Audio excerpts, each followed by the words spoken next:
നമസ്കാരം, good morning. 24 എല്ലാ പ്രിയപ്പെട്ട പ്രേക്ഷകർക്കും ന്യൂസ് ബ്രേക്സിലേക്ക് സ്വാഗതം. ഇന്ന് ഒക്ടോബർ 25 ശനിയാഴ്ചയാണ്, തുലാമെട്ടാണ്. പുതിയൊരു വാർത്താ പ്രഭാതത്തിലേക്ക് 24 എല്ലാ പ്രേക്ഷകർക്കും ഒരിക്കൽ കൂടി സ്വാഗതം.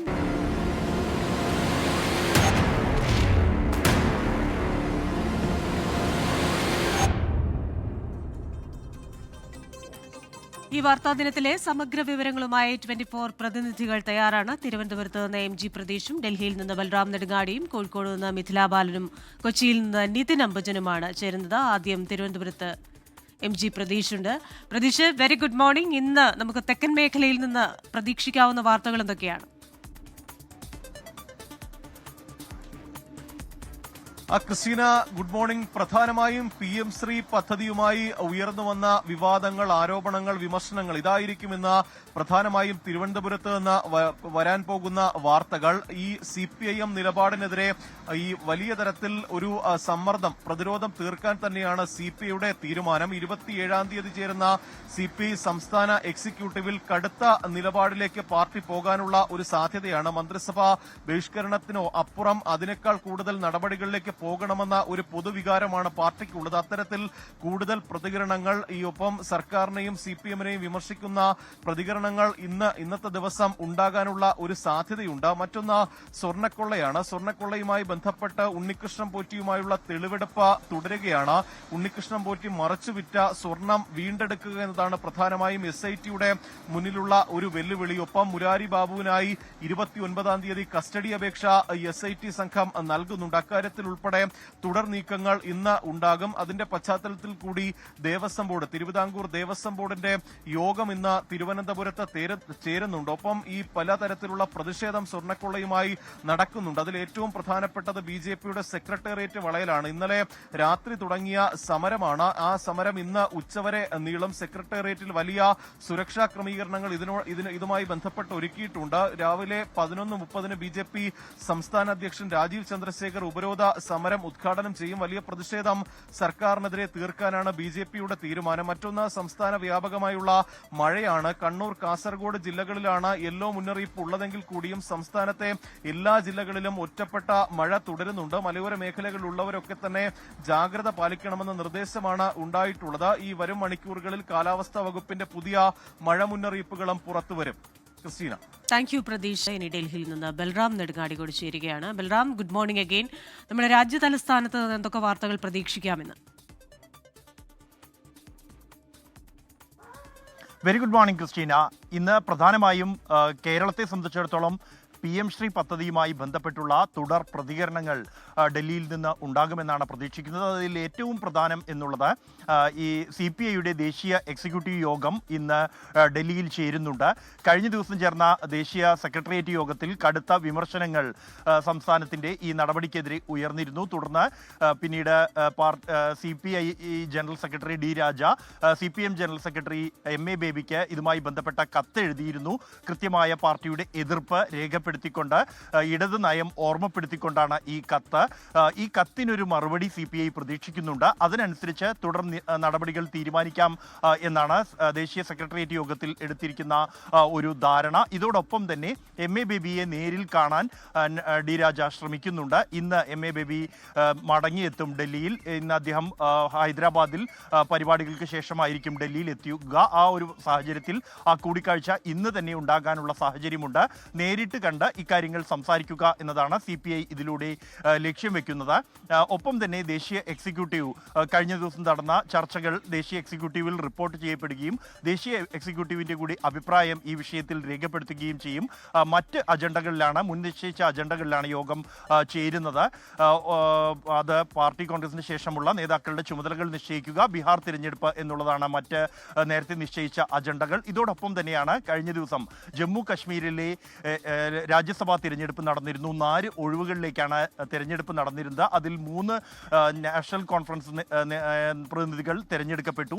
ഒരു സീറ്റിൽ വിജയിച്ചത് BJP ആണ്. ഇത് കൂടുതൽ വിവാദങ്ങളിലേക്ക് കാര്യങ്ങൾ പോയേക്കും. നാഷണൽ കോൺഫറൻസിൽ നിന്നും ചൗധരി മുഹമ്മദ് റംസാനെ, സജ്ജാദ് കിച്ലു, ഷമ്മി ഒബ്രോയ് എന്നിവർ തിരഞ്ഞെടുക്കപ്പെട്ടപ്പോൾ BJPയുടെ സംസ്ഥാന അധ്യക്ഷൻ സത്പാൽ ശർമ്മയും വിജയിച്ചിട്ടുണ്ട്. BJPക്ക് 28 സീറ്റുകൾ മാത്രമാണ് ജമ്മു കശ്മീർ നിയമസഭയിൽ ഉള്ളത് എന്നിരിക്കെ 52 സീറ്റുകളാണ് സത്പാൽ ശർമ്മയ്ക്ക് ലഭിച്ചിരുന്നത്. അതായത് ക്രോസ് വോട്ടിംഗ് നടന്നു എന്നത് വിവാദമായി ഉയർന്നു വരാനുള്ള സാധ്യതയുണ്ട്. നേരത്തെ മൂന്നാമത്തെ സീറ്റ് കോൺഗ്രസിന് വാഗ്ദാനം ചെയ്തിരുന്നു NC. എന്നാൽ വിജയിക്കുമെന്ന ഉറപ്പുള്ള സീറ്റിൽ മാത്രമേ മത്സരിക്കൂ എന്ന നിലപാട് കോൺഗ്രസ് എടുത്തതോടെയാണ് NC 4 സ്ഥാനാർത്ഥികളെയും NC തന്നെ തെരഞ്ഞെടുപ്പിൽ നിർത്തിയത്. ക്രോസ് വോട്ടിംഗ് നടന്ന ഒരു പശ്ചാത്തലത്തിൽ അത് കൂടുതൽ തർക്കങ്ങളിലേക്ക് വഴിവെക്കും. സ്വതന്ത്രരും PDPയും NC സ്ഥാനാർത്ഥിക്ക് പിന്തുണ പരസ്യമായി പ്രഖ്യാപിക്കുകയും ചെയ്തിരുന്ന സാഹചര്യമുണ്ട്. ഒപ്പം തന്നെയാണ് ഡൽഹിയിലെ അന്തരീക്ഷ മലിനീകരണവുമായി ബന്ധപ്പെട്ടുകൊണ്ട് കൂടുതൽ പ്രത്യേകിച്ച് ഈ അന്തരീക്ഷ മലിനീകരണം തടയുന്നതിനായി ക്ലൗഡ് സീഡിംഗ് അടക്കമുള്ള നടപടികളെക്കുറിച്ച് സർക്കാർ ആലോചിക്കുകയും അതിനുള്ള എല്ലാ ഒരുക്കങ്ങളും പൂർത്തിയാക്കുകയും ചെയ്തിട്ടുണ്ട്. എന്നാൽ അനുകൂലമായ സാഹചര്യങ്ങൾ, അതായത് ഈ മേഘങ്ങൾ ഇല്ലാത്ത ഒരു സാഹചര്യമാണ് നിലവിൽ ഡൽഹിയിലുള്ളത്. അതുകൊണ്ട് തന്നെ ക്ലൗഡ് സീഡിംഗ് സാധ്യമല്ല. അതിന് അനുകൂലമായ ഒരു സാഹചര്യം കാത്തിരിക്കുകയാണ് എന്നാണ് സർക്കാർ അറിയിക്കുന്നത്. മലിനീകരണം അതിരൂക്ഷമായി തുടരുന്നു. അത് പ്രധാനമായും അയൽ സംസ്ഥാനങ്ങളിൽ നിന്നുള്ള കർഷകർ കാർഷിക അവശിഷ്ടങ്ങൾ കത്തിക്കുന്നതാണ് ഇതിന് കാരണമായി വിലയിരുത്തപ്പെടുന്നത്. ഇത് തടയാനുള്ള നടപടികളും ഒപ്പം തന്നെ ഈ അന്തരീക്ഷ മലിനീകരണം നിയന്ത്രിക്കാനുള്ള മറ്റ് കാര്യങ്ങളും ഇന്ന് ചർച്ചയാകും. ക്രിസ്റ്റീന. ശരി, ഡൽഹിയിൽ നിന്ന് ചേർന്നത് ബൽറാം നെടുങ്ങാടിയാണ്. ഇനി കോഴിക്കോട് മിഥില ബാലൻ തയ്യാറായിട്ടുണ്ട്.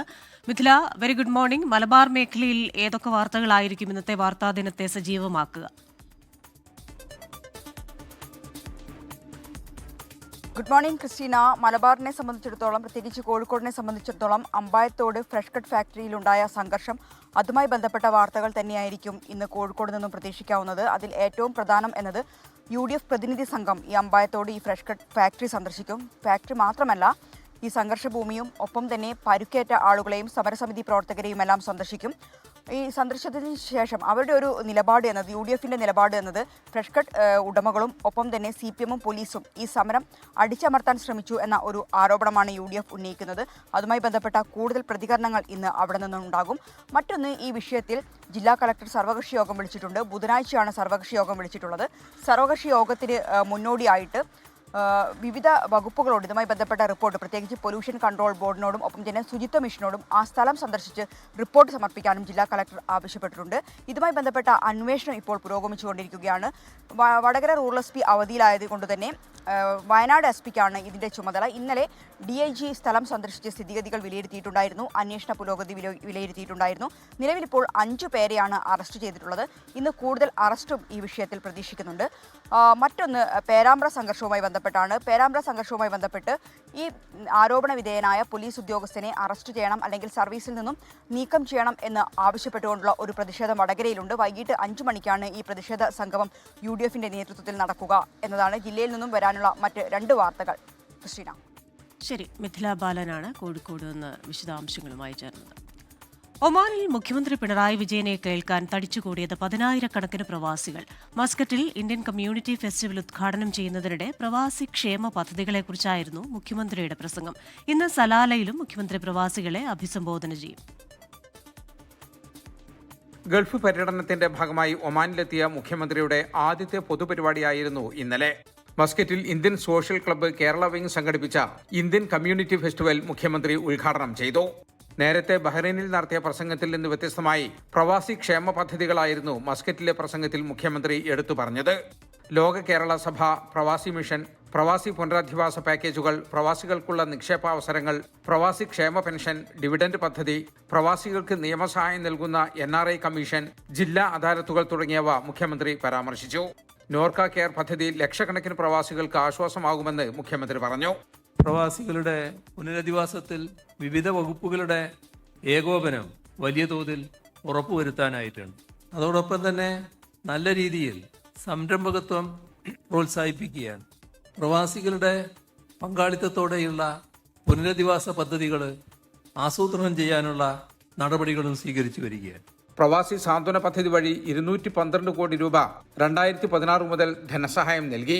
പ്രവാസികളുടെ സ്വയം തൊഴിൽ സംരംഭങ്ങൾക്ക് സബ്സിഡിയായി 106 കോടിയിലേറെ രൂപ അനുവദിച്ചു. പ്രവാസികളുടെ കുട്ടികൾക്ക് 3 കോടിയോളം രൂപ സ്കോളർഷിപ്പ് അനുവദിച്ചതായും മുഖ്യമന്ത്രി പറഞ്ഞു. കേരളത്തിലെ വികസന പദ്ധതികൾ എണ്ണിപ്പറഞ്ഞ മുഖ്യമന്ത്രി വികസനത്തിന് തുടർഭരണം ആവശ്യമാണെന്നും പറഞ്ഞു. 2016 മുതൽ 21 വരെ ഒട്ടേറെ കാര്യങ്ങൾ ചെയ്യാൻ കഴിഞ്ഞു. 21 തുടർഭരണം ജനങ്ങൾ സമ്മാനിച്ചപ്പോൾ ആ നേരത്തെ തുടങ്ങിവെച്ച പരിപാടികൾ അത് നല്ല രീതിയിൽ മുന്നോട്ട് കൊണ്ടുപോകാനായി, നല്ല രീതിയിൽ അത് സംരക്ഷിക്കാനും കേരളത്തിൻ്റെ വികസനം ഉറപ്പുവരുത്താനുമായി. അപ്പോൾ തുടർ ഭരണം എന്നത് നാടിൻ്റെ വികസനത്തിന് സഹായിക്കുന്ന ഒന്നാണ് എന്നത് അനുഭവത്തിലൂടെ തെളിഞ്ഞിരിക്കുന്നു. ഇന്ന് സലാലയിൽ ISC കേരള വിംഗ് ഒരുക്കുന്ന പ്രവാസോത്സവത്തിനും മുഖ്യമന്ത്രി പങ്കെടുക്കും. ഗൾഫ് സന്ദർശനത്തിന്റെ ഭാഗമായി മുഖ്യമന്ത്രി സന്ദർശിക്കുന്ന രണ്ടാമത്തെ രാജ്യമാണ് ഒമാൻ. ഖത്തർ, കുവൈത്ത്, UAE എന്നീ രാജ്യങ്ങളും വരും ആഴ്ചകളിൽ മുഖ്യമന്ത്രി സന്ദർശിക്കും. 24 ഒമാൻ. CPIയുടെ വകുപ്പുകളും കേന്ദ്ര ഫണ്ട് വാങ്ങിയെന്ന മന്ത്രി വി ശിവൻകുട്ടിയുടെ പരാമർശത്തിൽ മറുപടിയുമായി കൃഷിവകുപ്പ്. കൃഷിവകുപ്പിന്റെ പദ്ധതിയിലൊന്നും ഒരു ബ്രാൻഡിംഗുമില്ല. RKVY പോലെയുള്ള മിക്ക പദ്ധതികളും UPA സർക്കാർ കൊണ്ടുവന്നതാണെന്നും കൃഷിവകുപ്പ് വിശദീകരിച്ചു. വിവരങ്ങളുമായി വീണ്ടും ചേരുന്നു MG പ്രതീഷ് തിരുവനന്തപുരത്ത് നിന്ന്. Pratheesh, very good morning. CPI ഈ വിഷയവുമായി മുന്നോട്ട് വെക്കുന്ന ചില കാര്യങ്ങളുണ്ട്. എത്രത്തോളം ദൂരവ്യാപകമായ ഫലങ്ങൾ ഇതുണ്ടാക്കും, ഇത് RSS അജണ്ട കൊണ്ടുവരുന്നു എന്നൊക്കെ പറയുന്ന ചില കാര്യങ്ങൾ പറയുമ്പോൾ CPI വകുപ്പുകളും കേന്ദ്ര ഫണ്ട് വാങ്ങിയിട്ടുണ്ട് എന്ന മന്ത്രി വി ശിവൻകുട്ടിയുടെ പരാമർശം വരുന്നു. അതിലിപ്പോൾ ഒരു വിശദീകരണം അല്ലെങ്കിൽ ഒരു മറുപടിയാണല്ലോ CPIയുടെ മന്ത്രിമാർ ഭരിക്കുന്ന വകുപ്പുകളിൽ നിന്നുണ്ടായിരിക്കുന്നത്, പ്രത്യേകിച്ച് കൃഷി വകുപ്പിൽ നിന്ന്. എന്താണ് അവർ പറയുന്നത്?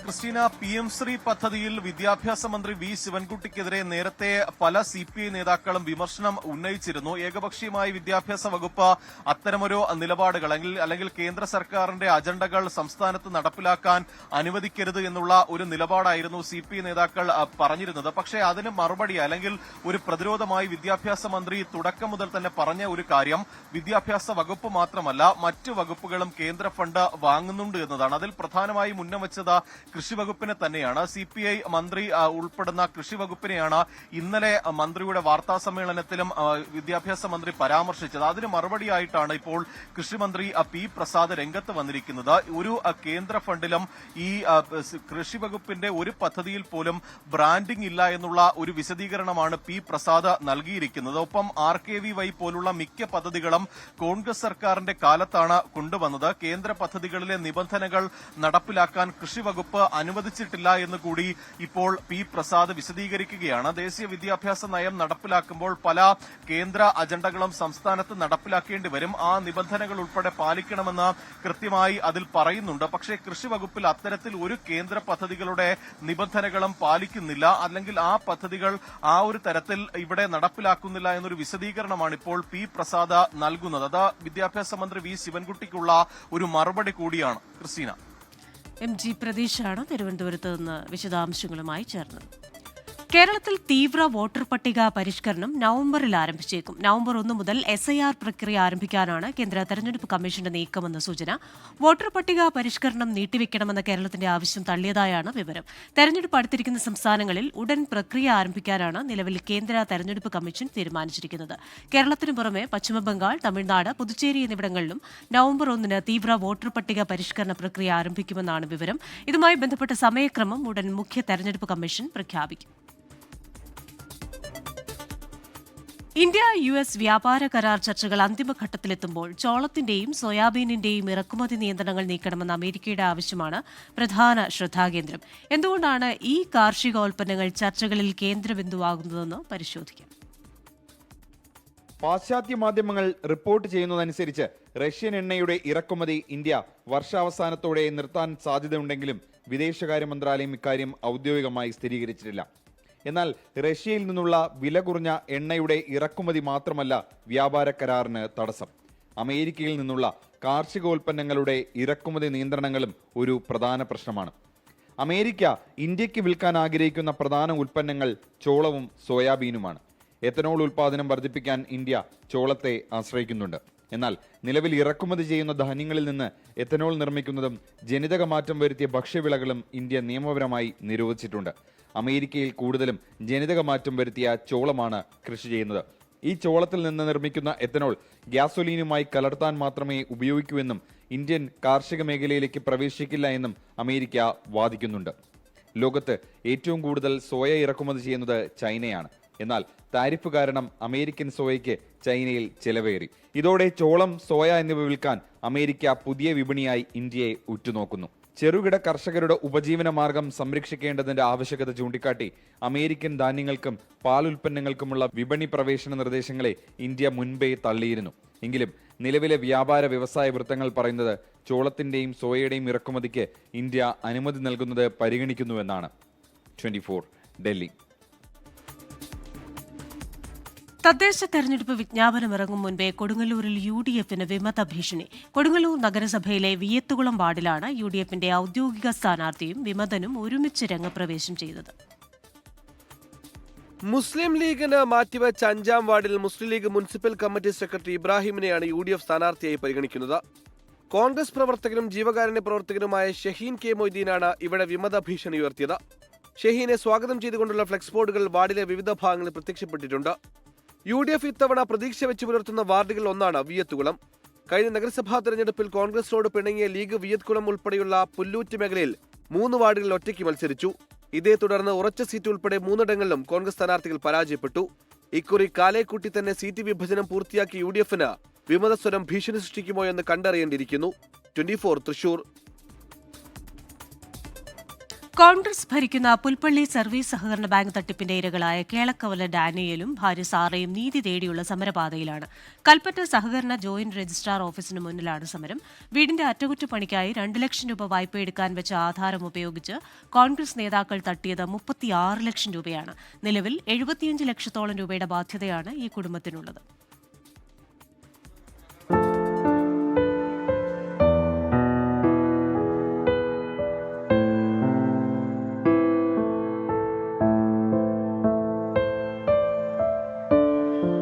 മെഴുകുതിരിവട്ടത്തിൽ ഈ ഓഫീസിന് മുന്നിൽ സത്യാഗ്രഹ സമരത്തിലാണ് ഡാനിയലും ഭാര്യ സാറയും. ഇവർക്ക് പിന്തുണയുമായി കേളക്കവലയിൽ വായ്പാ തട്ടിപ്പിനിരയായി ആത്മഹത്യ ചെയ്ത രാജേന്ദ്രൻ നായരുടെ ഭാര്യ ജലജയുമുണ്ട്. വീട് പണിതു തരാമെന്ന് ഉറപ്പു നൽകി കേസിലെ പ്രതിയും കോൺഗ്രസ് നേതാവുമായിരുന്ന സജീവൻ കൊല്ലപ്പള്ളിയാണ് ഇവരുടെ ആധാരം ഉപയോഗിച്ച് 36 ലക്ഷം രൂപ തട്ടിയതെന്ന് സഹകരണ വകുപ്പിന്റെ അന്വേഷണത്തിൽ കണ്ടെത്തിയതാണ്. എന്നിട്ടും പ്രതികളിൽ നിന്ന് സർചാർജ് ഈടാക്കണമെന്ന നിർദ്ദേശത്തിൽ ഇവർ ഉൾപ്പെട്ടില്ല. അപ്പോൾ രജിസ്ട്രാർ ഓഫീസിലാണ് 2022 ഞങ്ങൾ പരാതി കൊടുക്കുകയും 2023 അത് ഓർഡർ ആവുകയും ചെയ്തതാണ്. പക്ഷേ ഞങ്ങളുടെ പേരോ ഒന്നും അതിൽ അട്ടിമറി ചെയ്ത് ഞങ്ങളുടെ അതിൽ ഉൾപ്പെടുത്തിയിട്ടില്ല. അതുകൊണ്ട് ഞങ്ങൾക്ക് നീതി കിട്ടും വരെ ഞങ്ങൾ സത്യാഗ്രഹ സമരം നയിക്കുകയാണ്. ഞങ്ങൾക്കിതിൽ നഷ്ടപരിഹാരം കിട്ടണം. 8 വർഷമായി ഞങ്ങൾ ഈ അനുഭവിക്കുന്നു. ഞങ്ങളുടെ ആ ഫയൽ പോലും കാണുവാനില്ല എന്നുള്ളതാണ് സത്യം. അത് JR എന്താണ് ചെയ്തതെന്ന് നമുക്കറിയില്ല. 76 ലക്ഷം രൂപ തിരിച്ചടക്കേണ്ട ഗതികേടുണ്ട് ഈ കുടുംബത്തിന്. പ്രതികൾ JR ഓഫീസിനെ വിലയ്ക്ക് വാങ്ങിയിരിക്കുന്നു. പ്രതികളുടെ ആയുസ് തീർന്നാലും ശിക്ഷാ നടപടി വരികയില്ലെന്നും ഈ ഇരകളുടെ ആയുസ് തീർന്നാൽ അവർക്ക് നീതി കിട്ടാത്ത രീതിയിലേക്ക് ഇവർക്ക് മുഴുവൻ സ്റ്റേയും കാര്യങ്ങളും ചെയ്ത് നീട്ടിക്കൊണ്ടുപോയി ഒരു കാലത്തും ഇവർ ശിക്ഷിക്കപ്പെടാത്ത രീതിയിൽ കാര്യങ്ങൾ ചെയ്തു കൊടുക്കാൻ JR ഓഫീസ് നിരന്തരം റിപ്പോർട്ടുകൾ തിരുത്തുകയും അട്ടിമറിക്കുകയും മുക്കിക്കളയുകയും ചെയ്യുകയാണ്. പ്രതികളിൽ നിന്ന് സർചാർജ് ഈടാക്കുന്ന നടപടി വൈകിപ്പിക്കാൻ സഹകരണ വകുപ്പ് ഉദ്യോഗസ്ഥരുടെ ഭാഗത്തുനിന്ന് തന്നെ നീക്കമുണ്ടെന്നാണ് ആക്ഷേപം. കേസിലെ പ്രതിയായ KK എബ്രഹാമിന്റെ വീട്ടുപടിക്കലും പുൽപ്പള്ളി ടൗണിലും ഇവർ നേരത്തെ സമരം നടത്തിയിരുന്നു. 24 വയനാട്. അധിനിവേശ ഭീകരതയും വംശഹത്യയും നേരിടുന്ന പലസ്തീൻ ജനതയ്ക്ക് ഐകദാർഢ്യം പ്രഖ്യാപിച്ച സാംസ്കാരിക തലസ്ഥാനം. ഗസയുടെ പേരുകളെന്ന പേരിൽ തൃശൂരിൽ നടന്ന പരിപാടിയിൽ സാംസ്കാരിക മേഖലയിലെ നിരവധി പ്രമുഖർ പങ്കെടുത്തു. ഗസയിൽ കൊല്ലപ്പെട്ട കുരുന്നുകളുടെ പേരുകൾ വേദിയിൽ വായിച്ചാണ് പരിപാടിയുടെ ഭാഗമായവർ ഐകദാർഢ്യം പ്രഖ്യാപിച്ചത്. യുദ്ധക്കൊതിയിൽ ജീവിതം പൊലിഞ്ഞവരുടെയും അനാഥരാക്കപ്പെട്ടവരുടെയും ഹൃദയവേദനകൾക്ക് മുന്നിൽ സാംസ്കാരിക തലസ്ഥാനത്തിന്റെ മൗനാഞ്ജലി. ഉയർന്നുകേട്ട ഓരോ നിലവിളിക്കും അടക്കിപ്പിടിച്ച തേങ്ങലുകൾക്കും ഇല്ലാതായിപ്പോയ കുഞ്ഞുങ്ങൾക്കും ഒരേ മനസ്സോടെ ഐക്യദാർഢ്യം. ചോരയുടെ അടുക്കള, ചോരയുടെ തീന്മേശ, ചോരയുടെ കിടപ്പറ. എൻ്റെ ചുവരുകൾ ദിനംതോറും ചുരുങ്ങി ചുരുങ്ങി വരുന്നു. നിവർന്നൊന്ന് നിൽക്കാനോ നിവർന്ന് കിടക്കാനോ പോലും അസാധ്യമായ വിധം എന്നിലേക്കുള്ള വഴികൾ ഓരോന്നോരോന്നായി അടയുന്നു. സാഹിത്യ അക്കാദമി പ്രസിഡന്റ് കവി സച്ചിദാനന്ദൻ ഗസയെക്കുറിച്ചെഴുതിയ മുറിവുകളുടെ വീടെന്ന കവിത ആലപിച്ചാണ് പരിപാടിക്ക് തുടക്കമിട്ടത്. പിന്നാലെ കൂട്ടക്കുരുതിയിൽ ജീവൻ പൊലിഞ്ഞ കുരുന്നുകളുടെ പേരുകൾ ഓരോന്നായി എല്ലാവരും ചേർന്ന് വായിച്ചു. അമീൻ അബ്ദുള്ള, അമീൻ അബു അൽ റൌസ്, അർവ കൈസ്, അബ്ദുൽ കരീം അൽ സഹറാനി. മുതിർന്ന മാധ്യമപ്രവർത്തകൻ Sasikumar, Kusumam Joseph, doctor PV Krishnan Nair, PN Gopikrishnan, C Ravunni, Anwar Ali, PS Iqbal, Kavitha Krishnan തുടങ്ങി നിരവധി പ്രമുഖർ പരിപാടിയിൽ പങ്കെടുത്തു. ഐക്യദാർഢ്യ പ്രഖ്യാപനത്തിന് പിന്നാലെ സാംസ്കാരിക പ്രവർത്തകർ ഒത്തുചേർന്ന് വേദിയിൽ തണ്ണിമത്തൻ മുറിച്ചു. ചിന്താരവി ഫൗണ്ടേഷന്റെ ആഭിമുഖ്യത്തിൽ തൃശൂർ EMS സ്ക്വയറിൽ സംഘടിപ്പിച്ച ഐക്യദാർഢ്യ സദസ്സിൽ നിരവധി പേരാണ് പങ്കെടുത്തത്. 24 തൃശൂർ. ബീഹാർ നിയമസഭാ തെരഞ്ഞെടുപ്പിന് ആഴ്ചകൾ ബാക്കി നിൽക്കെ പ്രചാരണം ശക്തമാക്കി മുന്നണികൾ. ഈ മാസം 28-ന് മഹാസഖ്യത്തിന്റെ പ്രകടന പത്രിക പുറത്തിറക്കും. ബീഹാറിലെ കുറ്റകൃത്യങ്ങളും പോലീസിലെ വീഴ്ചയും ഉയർത്തിക്കാട്ടി NDAയുടെ ജംഗിൾ രാജ് ആരോപണത്തിന് മറുപടി നൽകാനാണ് മഹാസഖ്യത്തിന്റെ നീക്കം. CPIM ML നാളെ ഭോജ്പൂരിൽ നിന്ന് സങ്കൽപ് യാത്ര ആരംഭിക്കും. വിവരങ്ങളുമായി പട്നയിൽ നിന്ന് വിനീത വിജിയാണ് ചേരുന്നത്. വിനീത, വെരി ഗുഡ് മോർണിംഗ്. അവിടെ തെരഞ്ഞെടുപ്പ് പ്രചാരണങ്ങൾ ഇപ്പോൾ സജീവമാവുകയാണ്. ആരോപണ പ്രത്യാരോപണങ്ങൾ ഉണ്ടാകുന്ന സമയമാണ്. എന്തൊക്കെയാണ് അവിടെ നിന്നുള്ള വിവരങ്ങൾ? Very good morning Christina. സൂചിപ്പിച്ചതുപോലെ തന്നെ പട്നയെ സംബന്ധിച്ചിടത്തോളം, ബീഹാറിനെ സംബന്ധിച്ചിടത്തോളം പൂർണ്ണമായും ഒരു തെരഞ്ഞെടുപ്പ് ചിത്രത്തിലേക്ക് മാറിയിരിക്കുന്നു. ഇരു മുന്നണികളുടെയും മുഖ്യമന്ത്രി സ്ഥാനാർത്ഥികളെ, മുഖ്യമന്ത്രി മുഖങ്ങളെ പ്രഖ്യാപിച്ചു കഴിഞ്ഞു. ഇനി അടുത്ത ഘട്ടത്തിൽ പ്രചരണം കൂടുതൽ ശക്തമാക്കുക എന്നുള്ളത് തന്നെയാണ് ഉദ്ദേശം. അതിൽ ഇന്നലെ NDAയുടെ പ്രചരണം, ഇന്നലെ പ്രധാനമന്ത്രി എത്തിയത് മുതൽ, വിവിധ റാലികളിൽ അദ്ദേഹം പങ്കെടുത്തത് മുതൽ ആ പ്രചരണം കൂടുതൽ ശക്തമാക്കിയിരിക്കുകയാണ്. ജംഗിൾ രാജിനൊപ്പം തന്നെ അഴിമതി, ലാലു പ്രസാദ് യാദവിന്റെ കാലത്ത് നടന്ന കുറ്റകൃത്യങ്ങൾ, അഴിമതികളൊക്കെ ഉയർത്തിക്കാട്ടിക്കൊണ്ടാണ് NDAയുടെ പ്രചരണം ശക്തമാക്കുന്നത്. ഒപ്പം ഇതിനോടകം കൊണ്ടുവന്നിരിക്കുന്ന ജനകീയ പദ്ധതികൾ, വികസനങ്ങൾ എന്നിവയും ആ പ്രചരണത്തിൽ അവർ ചൂണ്ടിക്കാട്ടുന്നുണ്ട്. പക്ഷെ അതേസമയം ഈ മാസം 28-ന് മഹാസഖ്യം അവരുടെ പ്രകടന പത്രിക കൂടി പുറത്തിറക്കിയേക്കുമെന്നാണ് അറിയാൻ കഴിയുന്നത്. അതിൽ ഏറ്റവും പ്രധാനമായും ഇതിനോടകം ജംഗിൾ രാജ് എന്നൊരു ആരോപണമാണ് NDA മുന്നോട്ട് വച്ചിരിക്കുന്നത്. അതിന് ഒരു ബദൽ എന്ന രീതിയിൽ ബീഹാറിൽ ഇതിനോടകം നടന്ന കുറ്റകൃത്യങ്ങൾ, ഒപ്പം തന്നെ പോലീസിന്റെ ഭാഗത്തുനിന്നുണ്ടായ വീഴ്ച, അനാസ്ഥ എന്നിവയൊക്കെ ഉയർത്തിക്കാട്ടുന്ന തരത്തിലായിരിക്കും ആ പ്രകടന പത്രിക ഉണ്ടാകുന്നത്. അതുകൂടാതെ തന്നെ 10 പദ്ധതികൾ ഉൾപ്പെടെ ചേർത്തുകൊണ്ട് ആ പ്രകടന പത്രിക അവതരിപ്പിക്കുമെന്നാണ് അറിയാൻ കഴിയുന്നത്. CPIML സംബന്ധിച്ചിടത്തോളം നാളെ ഭോജ്പൂരിൽ നിന്ന് CPIML സങ്കല്പ് യാത്ര ആരംഭിക്കുകയാണ്. അതിനുശേഷം 26-ന് തന്നെ, ഒരുപക്ഷെ നാളെ തന്നെ CPIML കൂടി ഒരു സങ്കല്പ യാത്രയ്ക്ക് ശേഷം അവരുടെ കൂടി ഒരു പ്രകടന പത്രിക അവർ ഇറക്കുമെന്നാണ് അറിയാൻ കഴിയുന്നത്. ഇങ്ങനെ വിവിധ മേഖലകൾ കേന്ദ്രീകരിച്ചുകൊണ്ട് മുന്നണികൾ പ്രചരണം കൂടുതൽ ശക്തമാക്കുകയാണ്. ക്രിസ്റ്റീന. വിനീത വിജിയാണ് പട്നയിൽ നിന്നുള്ള തെരഞ്ഞെടുപ്പ് പ്രചാരണത്തിന്റെയും വിവിധ റാലികളുടെയും ഒക്കെ വിശദാംശങ്ങൾ നൽകിയത്. തൊടുപുഴ ചീനിക്കുഴി കൂട്ടക്കൊലപാതക കേസിൽ ഇന്ന് വിധിയുണ്ടായേക്കും. ആലിയകുന്നാലിൽ ഹമീദ് ഒന്നാം പ്രതിയായ കേസിൽ സ്വന്തം മകനെയും കുടുംബത്തെയും പെട്രോൾ ഒഴിച്ച് ചുട്ടുകൊന്നു എന്നതാണ് സംഭവിച്ചത്. സ്വത്തിനു വേണ്ടി കൂട്ടക്കുരുതി നടത്തിയെന്ന കേസിൽ 2025 ഒക്ടോബറിൽ കേസ് തീർപ്പാക്കണമെന്ന് ഹൈക്കോടതി ഉത്തരവുണ്ടായിരുന്നു. 2022 മാർച്ച് 19 പുലർച്ചെ മകനും കുടുംബവും കിടന്നുറങ്ങുന്ന കിടപ്പുമുറിയിലേക്ക് പെട്രോൾ ഒഴിച്ച് തീ കത്തിച്ച് കൊലപ്പെടുത്തിയെന്നാണ് കേസ്. സെഷൻസ് കോടതി പരിഗണിക്കുന്ന കേസിന്റെ വിചാരണ നടപടികൾ പൂർത്തിയായി. കേസിലെ ഏക പ്രതിയാണ് ഹമീദ്. KJMCTA സംസ്ഥാന സമ്മേളനം ഇന്ന് കോഴിക്കോട് ചേരും. MK രാഘവൻ MP സമ്മേളനം ഉദ്ഘാടനം ചെയ്യും. ശമ്പള കുടിശ്ശിക, തസ്തിക സൃഷ്ടിക്കൽ, ശമ്പള പരിഷ്കരണം ഉൾപ്പെടെ നിരവധി ആവശ്യങ്ങളുമായി സർക്കാർ ഡോക്ടർമാർ സമരരംഗത്തുള്ളപ്പോഴാണ് ഈ സമ്മേളനമെന്ന പ്രത്യേകതയുമുണ്ട്. ആവശ്യങ്ങൾ നേടിയെടുക്കാനുള്ള തുടർ നീക്കങ്ങൾ സമ്മേളനത്തിൽ തീരുമാനിക്കും. കൂടുതൽ സമരത്തിലേക്ക് തള്ളിവിടുന്നത് അഭിലഷണീയമല്ല എന്ന മുന്നറിയിപ്പും ഈ സമ്മേളനത്തിലൂടെ അവർ സർക്കാരിന് മുന്നിൽ വയ്ക്കും.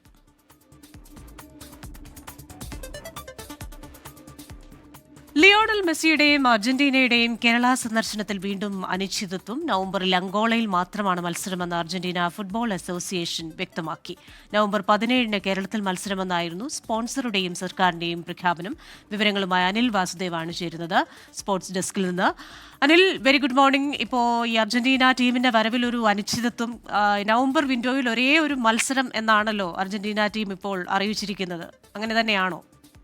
തീർച്ചയായും അർജന്റീന ഫുട്ബോൾ അസോസിയേഷന്റെ ഔദ്യോഗിക പേജുകളിലാണ് ഇപ്പോൾ ഇങ്ങനെ ഒരു പ്രഖ്യാപനം വന്നിരിക്കുന്നത്. അതായത് നവംബർ വിൻഡോ 10 മുതൽ 18 വരെയായിരുന്നു.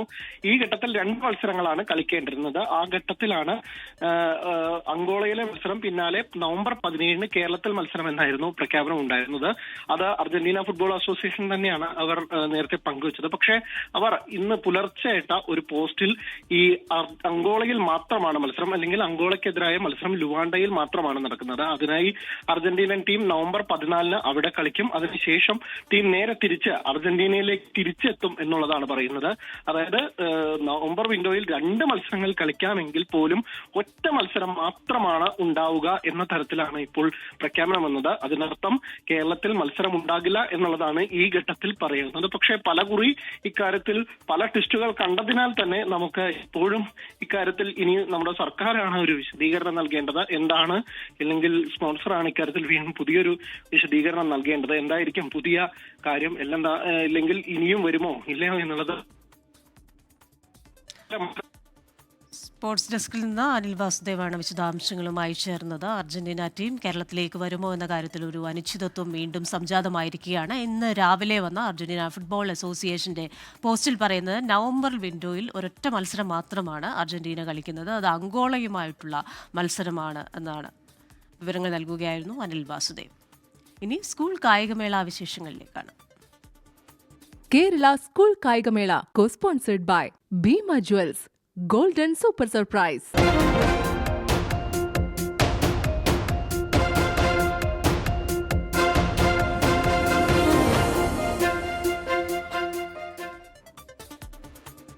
കേരള സ്കൂൾ കായികമേള അത്ലറ്റിക്സിൽ ആധിപത്യം തുടരാൻ പാലക്കാട് ഇന്നിറങ്ങും. 13 സ്വർണം ഉൾപ്പെടെ 113 പോയിന്റുമാണ് പാലക്കാട് മുന്നിലുള്ളത്. രണ്ടാമതുള്ള നിലവിലെ ചാമ്പ്യന്മാരായ മലപ്പുറത്തിന് 76 പോയിന്റും. അത്ലറ്റിക്സിന്റെ 3-ാം ദിനമായ ഇന്ന് 20 ഫൈനലുകളാണുള്ളത്.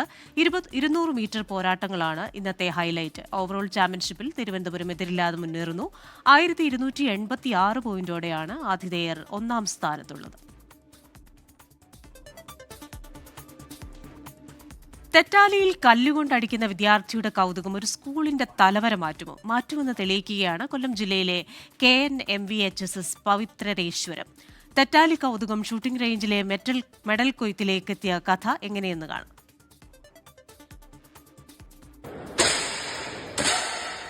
ഇക്കഥ തുടങ്ങുന്നത് 2021 കോവിഡ് കാലമായിരുന്നു അത്. സ്കൂളിൽ അഡ്മിഷൻ എടുത്ത ശിവദേവിനോട് NCC ചുമതലയുള്ള കായികാധ്യാപകൻ B ജയകുമാർ ചോദിച്ച ചോദ്യമാണ് കഥയ്ക്ക് ആധാരം. കോവിഡ് കാലഘട്ടത്തിൽ ഞാൻ അന്ന് NCCയുടെ ഓഫീസറായിരുന്നു. ആ സമയത്ത് കുട്ടികളെ സെലക്ട് ചെയ്യേണ്ട ഒരു അത്യാവശ്യം, എന്നാൽ കുട്ടികളെ നമുക്ക് നേരിട്ട് കാണാൻ കഴിയുന്നില്ല. എന്നിട്ട് ഞാൻ രക്ഷകർത്താവിൻ്റെ അടുത്ത് ചോദിച്ചു, ഈ കുട്ടികൾക്ക് എന്തെങ്കിലും എക്സ്ട്രാ ടാലൻ്റ് ഉണ്ടോ എന്ന് ചോദിച്ചു. അപ്പോൾ ആദ്യം അമ്മ ഇവിടെ നിൽപ്പുണ്ട്. അമ്മയുടെ അടുത്ത് ചോദിക്കുന്നത് ശിവദേവിന് ഡാൻസ് ഉണ്ടോ, ഇല്ല. പാട്ടുണ്ടോ, ഇല്ല. ഒന്നുമില്ല സാറേ, അവന് വേറെ ഒന്നുമില്ല എന്ന് പറഞ്ഞു. അപ്പോൾ ഞാൻ അവസാനം ഫോൺ വെക്കാൻ നേരത്തെ ഒന്നുകൂടെ ചോദിച്ചു, എന്തെങ്കിലും എന്ന് ചോദിച്ചപ്പോഴാണ് പറഞ്ഞത്, അങ്ങനെയാണെങ്കിൽ അത് അവൻ ഈ തെറ്റാലിയിൽ അവനിങ്ങനെ കല്ലൊക്കെ വെച്ച് അടിക്കുന്ന ഒരു സ്വഭാവം അവനുണ്ട്, അതിലൊരു ഇൻട്രസ്റ്റ് ഞാൻ കണ്ടിട്ടുണ്ടെന്ന് പറഞ്ഞ് നേരെ ശിവദേവിൻ്റെ എൻട്രി കൊടുക്കുന്നു. അമ്മയെ വിളിക്കുന്നു. നാളെ രാവിലെ പുനലൂർ ഷൂട്ടിംഗ് റേഞ്ചിൽ റിപ്പോർട്ട് ചെയ്യാൻ പറയുന്നു. അതാണ് തുടക്കം. മെഡലൊന്നും വിദൂര ലക്ഷ്യം പോലും ആയിരുന്നില്ല. തെറ്റാലിക്ക് പകരം എയർ റൈഫിൾ ശിവദേവിന്റെ കയ്യിൽ വെച്ച് നൽകി. പിന്നെ നടന്നത് ചരിത്രം. 2022 NCCയിൽ ദേശീയതലത്തിൽ വെങ്കലവുമായാണ് തിരികെ എത്തിയത്. സ്കൂൾ മാറി പതാരം SMHSSലെത്തിയെങ്കിലും കഴിഞ്ഞ കൊല്ലവും ഇക്കൊല്ലവും സ്വർണം സ്വന്തമാക്കി. നാഷണൽസ് പോയി. പിന്നെ ഈ 2024 സ്കൂൾ ഗെയിംസ് ഗോൾഡ് ഉണ്ടായിരുന്നു. ഈ വർഷം NCC നാഷണൽ മെഡലിസ്റ്റ് കൂടിയാണ്, ഗോൾഡ് മെഡൽ. ഈ വർഷം സ്റ്റേറ്റിലും ഗോൾഡ് മെഡൽ നേടാൻ സാധിച്ചു. ശിവദേവിന് സ്കൂളിൽ നിന്ന് പിന്മുറക്കാരുണ്ടായി. തൊട്ടടുത്ത കൊല്ലം സംസ്ഥാന തലത്തിലും ദേശീയ തലത്തിലും വെള്ളി മെഡൽ എത്തിച്ചു വൈഷ്ണവി. ഇക്കൊല്ലവും പങ്കെടുത്തെങ്കിലും മാസങ്ങൾക്ക് മുൻപുള്ള പിതാവിന്റെ മരണവും പരിശീലനത്തിന് സ്വന്തമായി പീപ്പ് സെറ്റ് റൈഫിൾ ഇല്ലാത്തതും തിരിച്ചടിയായി. അച്ഛൻ ഈ അടുത്ത് മരിച്ചുപോയായിരുന്നു. നല്ല രീതിയിൽ പെർഫോമൻസ് ചെയ്യാൻ പറ്റിയില്ല. വെപ്പണും കാര്യങ്ങളും ഒന്നും എനിക്ക് സ്വന്തമായിട്ടില്ല. ഞാൻ ഇങ്ങനെ റെൻ്റ് എടുത്തിട്ടാണ് ചെയ്യുന്നത്. അപ്പം എനിക്ക് പ്രാക്ടീസിനും കാര്യങ്ങൾക്കൊന്നും പോകാൻ പറ്റിയില്ല. അങ്ങനെ പ്രാക്ടീസിൻ്റെ കുറവുകൊണ്ടുള്ള വീഴ്ചകൾ സംഭവിച്ചു. ഇത്തവണ ഇരുവരുടെയും പിന്മുറക്കാരനായി എത്തിയത് ഹരിനാരായണൻ. ആദ്യ സ്കൂൾ ഒളിമ്പിക്സിൽ എയ്തിട്ടത് സ്വർണം. ബ്രോൺസ് ആയിരുന്നു പ്രതീക്ഷിച്ച്, അത് കിട്ടുമെന്ന് തന്നെ സംശയത്തിൽ പോയതാണ്. പക്ഷേ അവിടെ ചെന്നപ്പോൾ നല്ലോണം ചെയ്യാൻ പറ്റി. വിദ്യാർത്ഥികൾക്ക് ഇപ്പോൾ കോച്ചിങ് നൽകുന്നത് സ്വന്തമായി ഷൂട്ടിംഗ് അക്കാദമി നടത്തുന്ന നിഖിൽ ബാബുവാണ്. Salim Malik, 24, Thiruvananthapuram. Morning news breaks പൂർണ്ണമാവുകയാണ്.